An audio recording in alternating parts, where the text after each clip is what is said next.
Praise the Lord. இந்த நல்ல அருமையான அதிகாலை வேளைக்காக கர்த்தருக்கு நன்றி சொல்லுகிறேன். கர்த்தருடைய கிருபை என்றும் உள்ளது.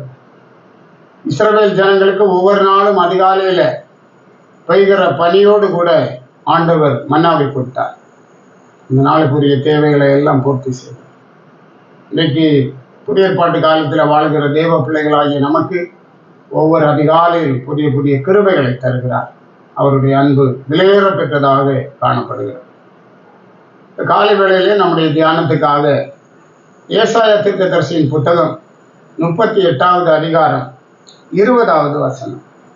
கர்த்தர் என்னை ரட்சிக்க வந்தார், ஆகையால் எங்கள் ஜீவனாலெல்லாம் கர்த்தருடைய ஆலயத்திலே என் கீத வாக்கியங்களை வாசித்து பாடுவோம் என்று எழுதி வைத்தான். இங்கே எசேக்கியா ராஜாவை குறித்து சொல்லப்பட்டிருக்கிறது. அவனை அசீரியா ராஜாவின் கையிலிருந்து கர்த்தர் விடுவித்தார். அவனுக்கு ஒரு பயங்கரமான ஒரு பிளவை வந்தது. அப்போது ஆண்டவர் ஏசாயாவினிடத்திலே தீர்க்கதரிசி அனுப்பி, உன் வீட்டு காரியங்களை ஒழுங்குபடுத்தி நீர் மரித்து போவீர் என்று சொல்ல சொன்னார். அப்படியே ஏசாயா சொன்னான். எசேக்கியா மிகவும் பயந்தான். அவன் சுவர்புறமாய் திரும்பி, கர்த்தாவே, நான் உமக்கு முன்பாக எவ்வளவு மன உண்மையாய் நடந்தேன் என்பதை நினைத்தருளும் என்று சொல்லி கர்த்தரை நோக்கி வேண்டினான். கர்த்தர் அவன் அழுகையின் சத்தத்தை கேட்டார். வானத்திலிருந்து ஏசாயாவை கூப்பிட்டார். இதை சொல்லிவிட்டு ஏசாயா அரண்மனை வாசலில் இறங்கி வெளியே முற்றத்திலே போன போது ஆண்டவர் ஏசாயாவை மறுபடியும் அழைத்து, நீ போய் எசேக்கியாவுக்கு சொல், உன் ஆயுசு நாட்களோடு 15 ஆண்டுகளை கூட்டுவேன் என்று சொல் என்றார். அப்படியே இப்போது மரித்து போவே என்று சொன்ன ஏசாயா திரும்பி வந்து, உன்னுடைய ஆயுசு நாட்களோடு ஆண்டவர் 15 ஆண்டுகளை கூட்டி இருக்கிறார் என்றார்.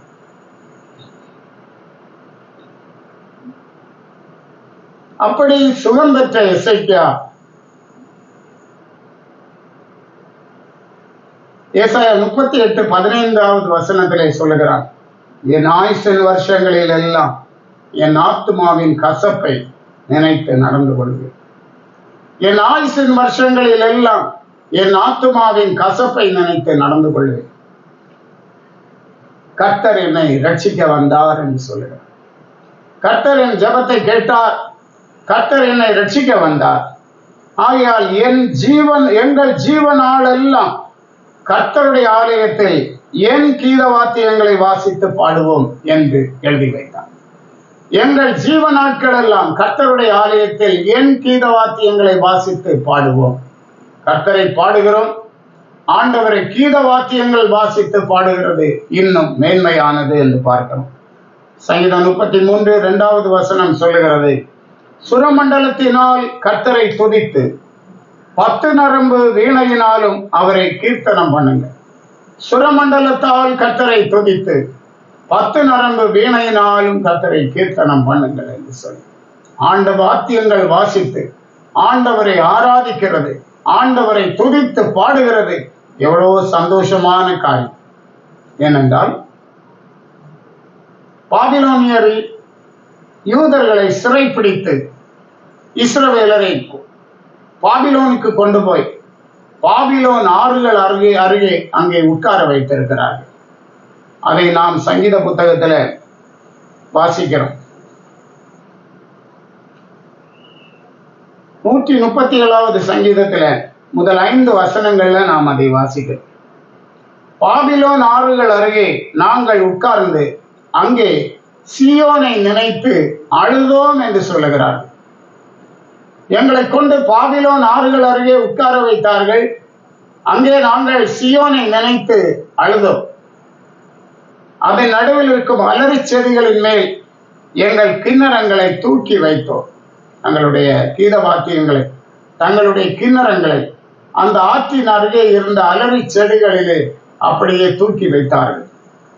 எங்களை சிறைப்பிடித்தவர்கள் அங்கே எங்கள் பாடல்களை எங்களை பாழாக்கினவர்கள் மங்கள கீதத்தை விரும்பி சீயோனின் பாட்டுகளில் சிலரை எங்களுக்கு பாடுங்கள் என்று சொன்னார்கள்.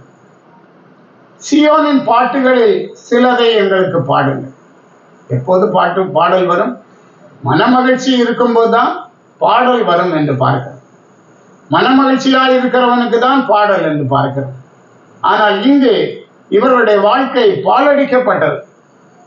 அவர்களை சிறைப்பிடித்தவர்கள், அவர்களை பாழாக்கினவர்கள் மங்கள கீதத்தை விரும்புகிறார்கள். ஆனால் அவர்களுக்கோ மங்கள கீதம் பாட முடியாது, இருதயம் நொறுங்குண்டிருக்கிறது. அப்போது அவர்கள் சொல்லுகிறார்கள், கர்த்தரின் பாட்டை அந்நிய தேசத்தில் நாங்கள் பாடுவது எப்படி?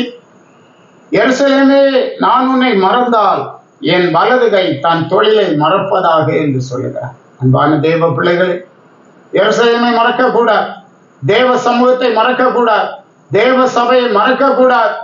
அதான் நமக்கு நம்முடைய வாழ்க்கையின் மகிழ்ச்சியிலே முக்கியமான மகிழ்ச்சியாய் காணப்படும் என்று பார்க்கிறோம். ஆகவே எருசலேமை என் முக்கியமான மகிழ்ச்சியிலும் அதிகமாக நான் எண்ணாமல் போனால் என் நாவு என் மேல் மாயோடு ஒட்டி கொள்வதாக என்று சொல்லுகிறார். தேவன் அவரை துதித்து பாடக்கூடிய நல்ல காலங்களை, நல்ல நாட்களை நம் வாழ்க்கையிலே தந்திருக்கிறார். அதை மிஸ் பண்ணாதபடிக்கு வாத்தியங்களோடு தேவனை ஆராதித்து துதித்து பாடி ஆராதனைகளுக்கு மிக சீக்கிரமாய் போய் இந்த பாடல் ஆராதனைகளை கலந்து கொண்டு கர்த்தரை மகிமைப்படுத்துங்கள். கர்த்தர் உங்களோடு இருப்பாராக, கர்த்தர் உங்களை தாங்குவாராக, உங்களை ஆசீர்வதிப்பாராக. ஜெபிப்போம். உன்னதங்களில் வாசம் பண்ணுகிற அன்பின் ஆண்டவரே, நன்றியோடு துதிக்கிறோம். ஆசீர்வதிக்கப்பட்ட இந்த நல்ல காலை நேரத்துக்காக உமக்கு நாங்கள் நன்றி சொல்லுகிறோம். எண்ண முடியாத அதிசயங்களையும் அற்புதங்களையும் ஆண்டவர் எங்களுக்கு செய்திருக்கிறேன். உம்மை பாடவும் துதிக்கவும் கீத வாத்தியங்களோடு சேர்ந்து பாடவும் கிருபை தந்திருக்கிறேன். நன்றி சொல்லுகிறோம். ஆண்டவரே ஸ்தோத்திரம். உலகத்தில் எங்களுடைய வாழ்நாள் குறுகினது, அது நிரந்தரம் இல்லாத, எப்போது என்ன நடக்கும் என்று எங்களுக்கு தெரியாது. ஆனாலும் உடைய பிள்ளைகளை நீர் பாதுகாக்கிறேன், நடத்துகிறேன். எங்கள் வாழ்க்கையிலே நீர் தந்திருக்க நல்ல நாட்களிலே வாலிபனே ஒரு சிருஷ்டிகரை நிறை என்று சொல்லப்பட்டபடி சீக்கிரமாக நாங்கள் சபைகள் ஆராதனைகளுக்கு போய் நல்ல பாடல் ஆராதனைகளை அகமகிழ்ந்து பாடி கர்த்தரை மகிமைப்படுத்த கீத வாத்தியங்களோடு பாட ஆண்டவர் கிருபை கொடு. உடைய பிள்ளைகளை ஆசீர்வதியும். இந்த நாளிலும் இவர்கள் வாழ்க்கையிலே உடைய மகிமையை விளங்க பண்ணும், பலப்படுத்தும். இயேசு மூலம் கேட்கிறோம் பிதாவே. ஆமென். ஆமென். God bless you.